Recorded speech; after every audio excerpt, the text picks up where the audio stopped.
C'entro anch'io,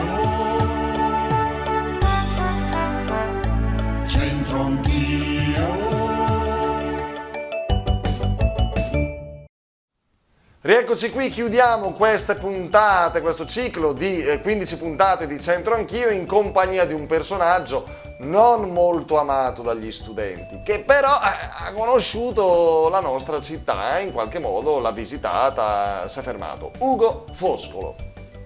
Il famoso poeta, che in realtà si chiamava Niccolò, aveva a Brescia, nel palazzo Martinengo Cesaresco, la sua amante e musa ispiratrice dal nome un po' lungo, Marzia Maria Cipriani Provaglio Martinengo Cesaresco, qui in via dei Musei al numero 32. Frequentava quindi abitualmente la nostra città e non si può escludere che qui gli venne l'ispirazione per la sua più nota opera dei Sepolcri. Ed è infatti a Brescia che l'opera trovò pubblicazione presso l'editore Bettoni nel 1807. Quando Ugo Foscolo frequentava la nostra città era attivo l'architetto Rodolfo Vantini, che stava lavorando al progetto del nuovo cimitero monumentale.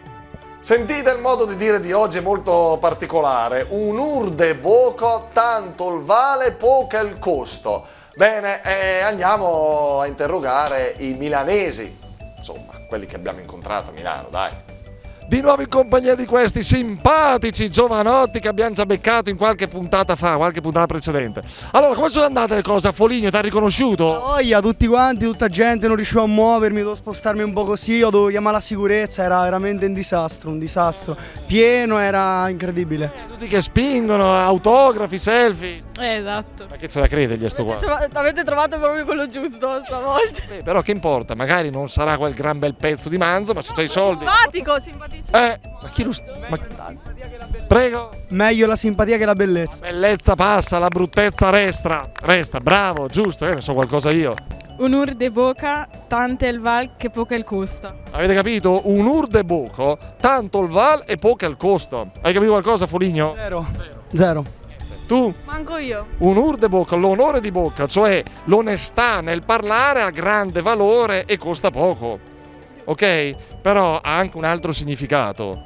Può anche intendere questo, che tante volte ruffianare le persone non costa niente, magari ti porta a casa il risultato. Allora, capita lui.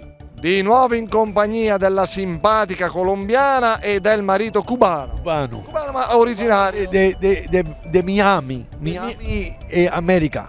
Sì, no, ma è cubano, ma Cuba è Cuba, Miami. No? A Cuba, no? Oh, però lui è nato. Lui è nato a Cuba e io sono nata a Bogotà. Quindi mo abbiamo sistemato tutto. Ma che fate a Miami? Che fate?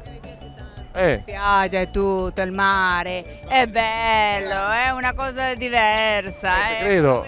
Bogotà fa molto freddo. Sì, no, ma dico, ma Miami che fate? Che lavoro fate? Sempre in spiaggia? Ma parli, sempre lei parla, non puoi parlare.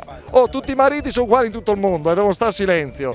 Io guardo il silenzio. Te credo, altrimenti. Adesso non faccio niente, però lui è dottore, è un pediatra. Pediatra? Sì, per le bambine, un dottore per le bambine. Pediatra, mo vediamo se pure lui può dire qualcosa. Dottore pediatrico dove? A Miami? Miami. Sì. In Miami, sì.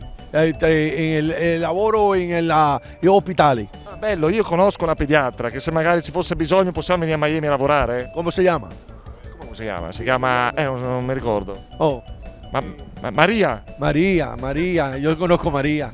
Ma che vuoi pure la foto? No. Come fai i profili sto qua? Ma come si fanno le selezioni all'ingresso a Miami in ospedale? Come fa? Perché mi ha chiesto il nome?